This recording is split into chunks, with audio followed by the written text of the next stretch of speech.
Crypto forever. Hello guys, क्या हाल हैं आप लोगों के। मैं हूं हितेन ए क्रिप्टो भ्राता, जो आपके लिए क्रिप्टो मार्केट की सारी न्यूज़ें यहां लाता। दोस्तों, आज बात करेंगे हम आपसे यहां पर P2P स्कैम के ऊपर के 300 रुपये।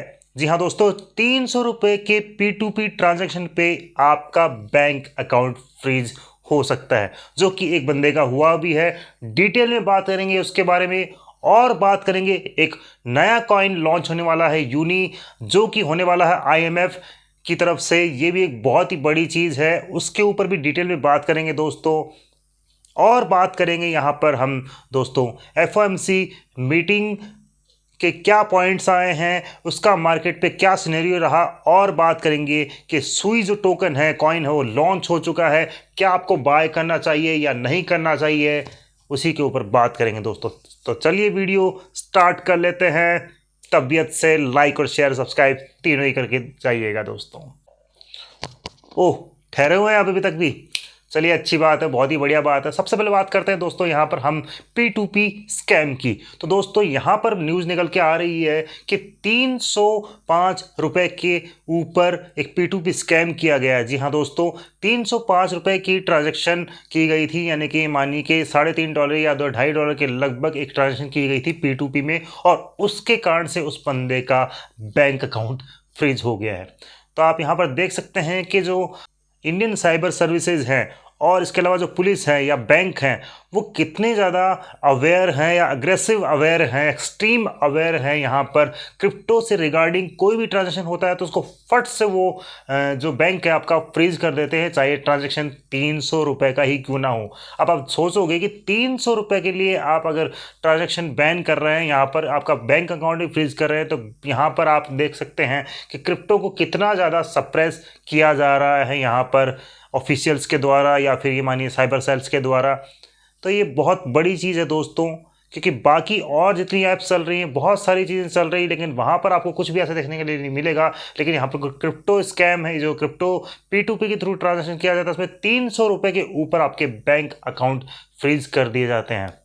फिलहाल बात करूं तो आपको एक ये मान सकते हैं कि सेफ P2P के लिए आप ऑन रैम्प जो प्लेटफॉर्म पे वो इस्तेमाल कर सकते हैं, यूज़ कर सकते हैं। और उसमें भी आप क्या कीजिए कि ज़्यादातर जो ये कांड हो रहा है वो सारा USDT में हो रहा है, तो आप मैटिक या फिर सोल या फिर BNB या फिर BTC में सेल कीजिए दोस्तों। कि आपके प्रॉफिट बना लिया है तो आपने USDT में BTC में बाई कीजिए और BTC को सेल कीजिए दोस्तों, अगर बाइनेंस पे कर रहे हैं। और ऑन रैम्प पे कर रहे हैं तो बहुत अच्छी बात है, वो एक अलग प्लेटफॉर्म है जहाँ पर मुझे लगता है कि ज़्यादा सिक्योर रहेंगी। और वेरीफाइड जो P2P ट्रेडर है उन्हीं से कीजिए, जिनमें अगर आप बाइनेंस पे कर रहे हैं तो बाइनेंस उनके पास में अपनी एक सिक्योरिटी रखवाता है, यानी कि वो जो ट्रेडर हैं वो एक सिक्योरिटी मनी रखते हैं बाइनेंस के पास में, और उसके बाद में वो वहाँ पर एक वेरीफाइड ट्रेडर बनते हैं, तो उनसे स्कैम का खतरा कम रहता है दोस्तों। तो उनके पास में कीजिए।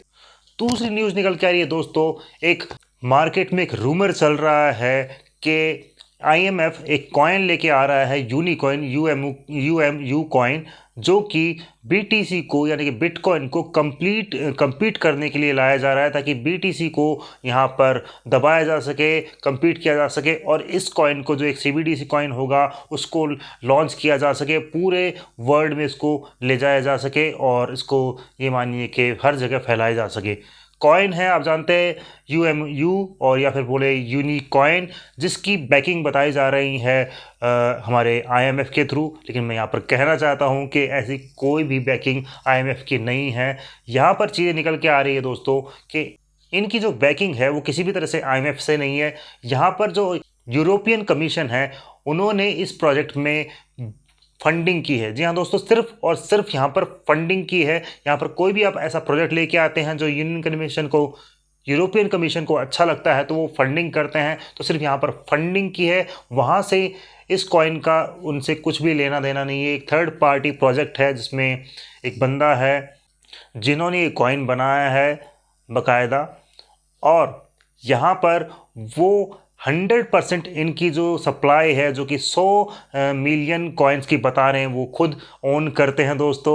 और उनसे पूछा गया कि इसकी जो प्राइस है वो कैसे कंट्रोल की जाएगी, तो वो बताते हैं कि इसकी जो सप्लाई है वो मेरे द्वारा ही कंट्रोल की जाएगी, उनके द्वारा ही कंट्रोल की जाएगी, क्योंकि 100 मिलियन है वो उन्हीं के पास में 100%, तो डिसेंट्रलाइज तो पहली बात रहा ही नहीं। प्राइस भी वही कंट्रोल कर रहे हैं, तो आप देख सकते हैं कि पूरी तरह से सेंट्रलाइज है, इसलिए ये BTC की तरह फ्लक्चुएट भी नहीं करेगा। तो दोस्तों यहाँ से बहुत सारी चीज़ें निकल के आ रही है कि ये किसी भी तरह से सक्सेसफुल होता हुआ दिखाई नहीं दे रहा है, क्योंकि डिसेंट्रलाइजेशन तो इसमें कहीं दूर दूर तक भी मुझे नज़र नहीं आ रहा है दोस्तों। तो इन्हीं चक्रों में ना पड़िए दोस्तों, ना तो यहाँ पर कोई IMF की फंडिंग है और सिर्फ यहाँ पर यूरोपियन कमीशन की एक फंडिंग दी गई है, ना उन्होंने बैक किया हुआ है। एक बंदे के पास में जिसने इस प्रोजेक्ट को बनाया है, उन्हीं के पास में टोटल सप्लाई है, वही इस कॉइन की प्राइस को भी कंट्रोल करेंगे। तो मुझे नहीं लगता है इस कॉइन में आपका कुछ भी इन्वेस्टमेंट बनता है और आगे चल के ये सक्सेसफुल भी होगा। पूरी तरह से रूमर है, इग्नोर कीजिए और शांति से बैठ के बिटकॉइन बाय कीजिए दोस्तों। यहाँ पर एक संस्था है डिजिटल करेंसी मॉनिटरिंग अथॉरिटी, जिस संस्था के थ्रू ये बनाया जा रहा है, जिस ऑर्गेनाइजेशन के थ्रू ये कॉइन्स या प्रोजेक्ट बनाया जा रहा है, और यहाँ पर मिस्टर हर्बर्ट है जो इनके ओनर है, जो इस कॉइन इस प्रोजेक्ट पे काम कर रहे हैं दोस्तों। तो दूर रहिए इस रूमर से, ऐसी कुछ भी बात नहीं होने वाली है दोस्तों। अब बात करते हैं हम यहाँ पर, तो चलिए दोस्तों अब बात करते हैं हम यहाँ पर FOMC मीटिंग की। अब जो FOMC मीटिंग हुई थी 11:30 बजे कल, तो आप देख पा रहे हैं उसमें कि वहाँ पर 25 BPS पॉइंट आए हैं, जिससे मार्केट में ज़्यादा पंप नहीं आया है, लेकिन एक पॉजिटिव सेंटीमेंट ज़रूर बना है। तो जहाँ पर पहले एक रेजिस्टेंस ले रहा था, उसी रेजिस्टेंस को ब्रेक करते हुए हमारा जो रेड जोन है उसके अपर लेवल की रेजिस्टेंस पे BTC की प्राइस आ चुकी है। आपको अगर जानना है कि हमारा रेड जोन क्या था, तो आप ज़रूर टेलीग्राम पे जाइएगा, मैंने वहाँ पर चार्ट डाल रखा है कि BTC की अपर रेजिस्टेंस जो रेड बॉक्स की है वो क्या थी, और जो एक मिड रेंज रेजिस्टेंस थी या सपोर्ट थी वो क्या थी। 27,800 के लगभग यहाँ पर एक सपोर्ट थी, जहाँ से ये बाउंस बैक करते हुए ऊपर निकल गया है 28,000 के लगभग और 29,000 तक जाता हुआ दिखाई दिया है हमें। और इससे भी ऊपर एक रेजिस्टेंस है, वो है 30,600 के लगभग। तो ज़रूर जाके देखिएगा। 25 BPS पॉइंट रेट हाइक हुआ है दोस्तों। सुई की आप जानते हैं कि सुई जैसे ही लिस्ट हुआ था कल, वैसे ही अच्छा खासा पंप आया था। जिनके पास में एयरड्रॉप के कॉइन थे उनको अच्छा खासा प्रॉफिट हुआ है दोस्तों। जिनके पास में टिकट थी और वो टिकट आपने खरीदी होगी बाईबिट के ऊपर और KuCoin एक्सचेंज के ऊपर, और आसानी से आपको वहाँ पर अगर ये टिकट मिल गई होगी तो आप प्रॉफिट में होंगे। फिलहाल अगर आप सोच रहे हैं कि ये इसमें बाय बनती है, तो डेफिनेटली बाय नहीं बनती है दोस्तों। इसमें एक बार इसको अपने प्राइस पर, बेस प्राइस पर आने दीजिए, 1 से 2 हफ्ता वेट कीजिए, जब प्राइस नीचे आएगा तब इसको बाय, इसकी जो है आपकी बाय बनती है दोस्तों। इतना ही ये वीडियो था। अगर अच्छा लगा हो तो प्लीज़ लाइक, शेयर और सब्सक्राइब तीनों ही करके जाइएगा दोस्तों। और अगर आपको ट्रेडिंग वगैरह में इंटरेस्ट है, क्रिप्टो ट्रेड करना है, तो आप हमारा ग्रुप ज्वाइन कर सकते हैं, जो कि टेलीग्राम ग्रुप है, लिंक आपको डिस्क्रिप्शन में मिल जाएगा।